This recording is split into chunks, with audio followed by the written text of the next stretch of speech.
है ना। देखिए ये भी क्वेश्चन बहुत इम्पोर्टेंट है। इम्पोर्टेंट का मतलब थोड़ा सा लॉजिक लगता है इसमें। Find the common difference of an AP whose first term is 5। Find common difference, तो जैसे ही बोला फाइंड कॉमन डिफरेंस हम कह देंगे कि डी बराबर क्वेश्चन मार्क है। फिर क्या बोला, तो हुज फर्स्ट टर्म इज 5, मतलब पहल का जो टर्म ए है वो हमारा 5 दिया गया है। फिर बोला है कि and the sum of its first 4 term, तो इस वर्ड को पकड़ो, sum of its first 4 term का मतलब क्या हुआ, S4 हुआ ना। शुरू से लेके 4 पदों का जो S4 होगा, कह रहा है कि ये होगा जो वो half of the sum of next 4 term.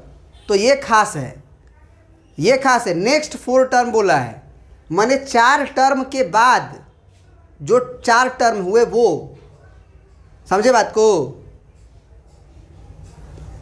ये जैसे मान लो T1 हो गया, T2 हो गया, T3 हो गया, T4 हो गया, T5 हो गया, T6 हो गया, T7 हो गया और T8 हो गया।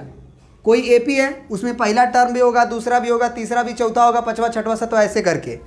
तो बोला है कि शुरुआत का 4 गो टर्म का सम जो है वो अगले 4 टर्म जो है, यानी कि 5वां से लेके 8वां तक का जो जोड़ होगा, अगला 4 टर्म का जो जोड़ होगा उसका आधा के बराबर है।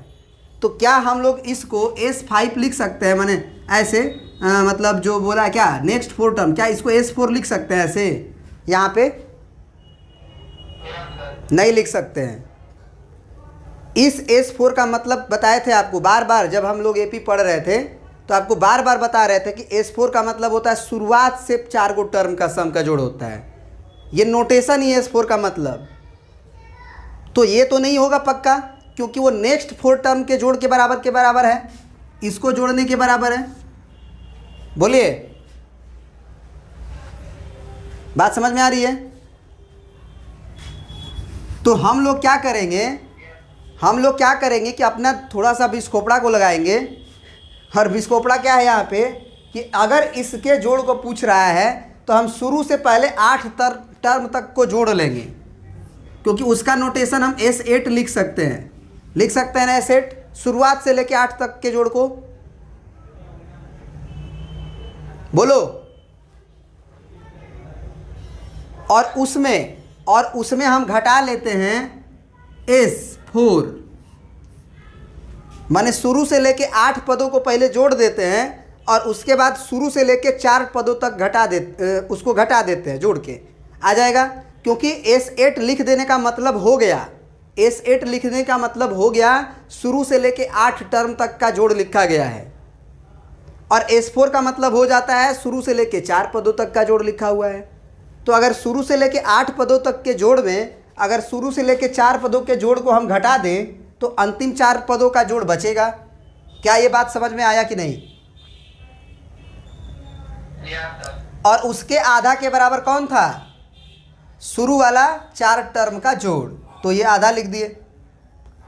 अब इतना ही इंफॉर्मेशन से हमको डी निकालना है। कोई दिक्कत नहीं है, आराम से निकलेगा, कोई दिक्कत नहीं है, आराम से निकलेगा। कैसे, हम कहेंगे S4 का फार्मूला बताओ। तो ज़रा सोचो कि Sn रहता था तो तुम n/2 करते थे और 2a plus n-1 into D करते थे, याद है तुम्हें। तो अगर ये S4 है तो हम क्या करेंगे 4/2 और ब्रैकेट में 2a प्लस n रहता था तो n-1 4 होगा तो 3 हो जाएगा। चलो लिख देते हैं 4-1 इंटू डी बराबर फिर 1/2 और ब्रैकेट के अंदर S8 का मतलब 8/2, फिर ब्रैकेट में बोलो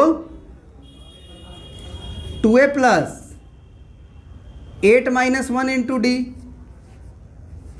और फिर यहाँ माइनस, फिर S4 का मतलब 4/2, फिर ब्रैकेट में 2a और प्लस 4-1 इंटू डी।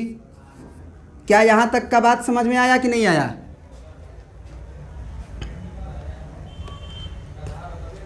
सारा फार्मूला लिख दिए, इसका इसका नीचे, इसका इसका नीचे, इसका उसके नीचे। अब जो है ये कटेगा 2 दूना के 4, तो ये 2 आया है ना, ये क्या आया 2 आया। और ब्रैकेट में बताओ 2a का मतलब क्या हुआ, ए हमको दिया है ना 5, तो 5 दूना 10 लिख दें, और 4 में से 1 गया 3, तो 3d हो गया। और यहाँ देखो ये 1/2 रहेगा और बड़ा सा ब्रैकेट रहेगा, क्योंकि ये पूरा का हाफ है, याद रखना।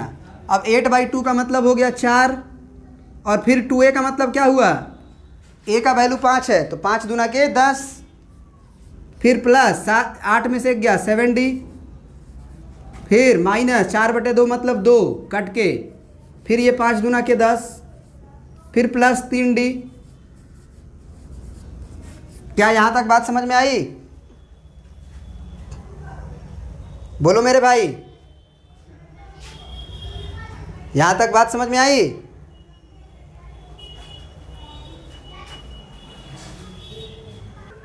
तो अब इसके आगे करते हैं, ये कितना हो जाएगा 10 दूना के 20, और फिर यहाँ हो जाएगा 3 दूना के 6d बराबर, ये जो हाफ है उसको पहले अभी रहने देते हैं, अंदर काम कर लेते हैं।